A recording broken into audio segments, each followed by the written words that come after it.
start with commandment number 1, which is grow host plants for the caterpillars. A host plant is a particular variety of plant on which butterflies will lay their eggs. Every butterfly is very specific about which plant it will lay its eggs on. Monarch butterflies will only lay eggs on types of milkweed. Great spangled fritillaries will only lay their eggs on members of the violet family. And cabbage whites will only lay their eggs on members of the cabbage and mustard family. So this is what I call the reverse butterfly cycle. If we want butterflies in our yard, we first have to have caterpillars. If we want caterpillars in our yard, we first have to have eggs.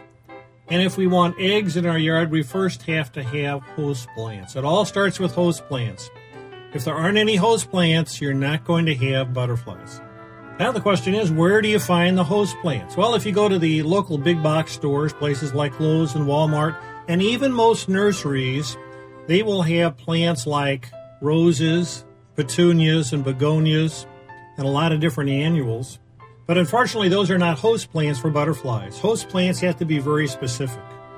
The black swallowtail is a fairly common butterfly. It uses a number of different host plants. It uses rue. Rue is a nice plant. It's got a nice flower. It's got a nice size and color. Unfortunately, it can also cause a rash with some people. So you have to be careful when planting this. Partridge pea is a nice host plant.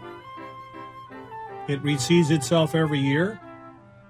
It's a little bit invasive and wild, so you have to give it its own special area. But it's a host plant for cloudless sulfurs and little yellows. Spicebush is a nice host plant for the spicebush swallowtail. The caterpillar is very unusual, and it hides itself by folding up the leaf. The locust is a good host plant for silver-spotted skippers. I have quite a few of those in my yard. I have a complete list of host plants, again on my website, butterflygardening.org. Click on My Garden, and it will show you all of the different host plants that I grow. Many times people will ask me what caterpillar is this or that, and I'll always ask, well, what plant is it growing on? And that's a dead giveaway to what the caterpillar is, because if you know the host plant, then you know the caterpillar. Here are a few common host plants and their butterflies. For cabbage white, we have cabbage and members of the mustard family, things like broccoli, cauliflower. One I like in particular is kale. It's a beautiful plant. It's got a nice color and even has a nice yellow flower, which the butterflies can also use as a nectar plant. For the black swallowtail, you can use dill, fennel, parsley, rue. Any of those are nice host plants for the black swallowtail. There are a number of different types of milkweed that will work for the monarch butterfly. In particular, I like Asclepias incarnata, which is also called swamp milkweed. Don't worry, you don't need to have a swamp. Just any ordinary garden soil will do. Also, Asclepias tuberosa, which is the butterfly weed, is a beautiful looking plant and is a good host plant for monarchs. Spice bush is a good plant for the spice bush swallowtail. For trees, try to plant the tulip tree, tulip poplar. It gets pretty tall but doesn't spread out too much. It's a host plant for the tiger swallowtail. Hop tree is another nice tree to put in.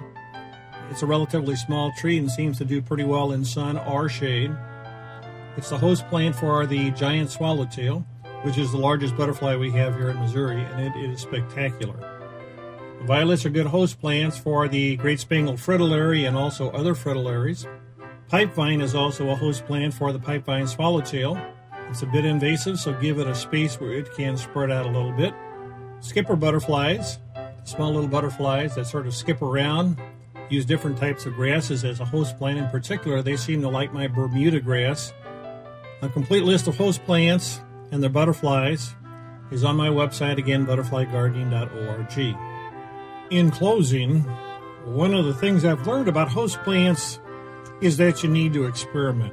Just because one book says that plant A is a good host plant doesn't necessarily make it so for your area. Different area butterflies seem to prefer different types of host plants. I'll give you a good example. Painted lady is one of the most common butterflies. Seems to prefer to lay eggs on pearly everlasting in my yard. Another plant called pussy toes, Ancinaria, is also supposed to be a good host plant for our painted lady, but they've never laid eggs on that particular plant. So you need to experiment and try different plants and see which plants will work in your particular area.